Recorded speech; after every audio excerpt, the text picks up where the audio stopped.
obviously اگر فیض حمید صاحب جرنیل ہونے کے باوجود ان کو اریسٹ کیا گیا ہے, اگر ان کا کورٹ مارشل ہو رہا ہے اور کورٹ مارشل باقاعدہ پروسیڈ ہو رہا ہے اور اس پہ D G I S P R کے تبصرے آ رہے ہیں, تو ایسی بات تو نہیں کہ انہوں نے کچھ نہیں کیا. اور پھر اس حوالے سے کئی باتیں یہ بھی سامنے آئیں کہ سیاسی انٹرفیئرنس کی وجہ سے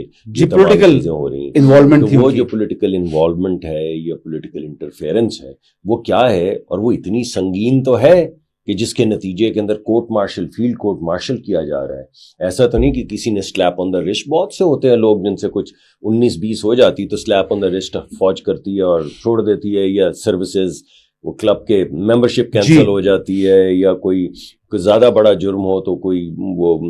پینشن وینشن کے اوپر کو پابندی لگ جاتی ہے, مجھے نہیں معلوم, ڈیموٹ کر دیتے ہیں, لیفٹیننٹ جنرل سے میجر جنرل کر دیتے ہیں, ریٹائرمنٹ کر دیتے ہیں, اس طرح کی مختلف چیزیں ہوتی ہیں. لیکن یہ تو کورٹ مارشل نہیں ہوتا. تو اس فیلڈ کورٹ مارشل اگر ہو رہا ہے تو کوئی سیریس چیز ہوئی ہے نا, تو پھر اس میں اگر وہ دوڑا رہے ہیں قیاس کہ الیکشن کی ساری انجینئرنگ یا الیکشن میں خرابی یا اس کے بعد انٹرفیئرنس یا افغانستان کے حوالے سے کوئی ایسی چیز ہوئی ہے, تو کچھ نہ کچھ ہوا ہوگا, لیکن میرے پاس اس کی تفصیل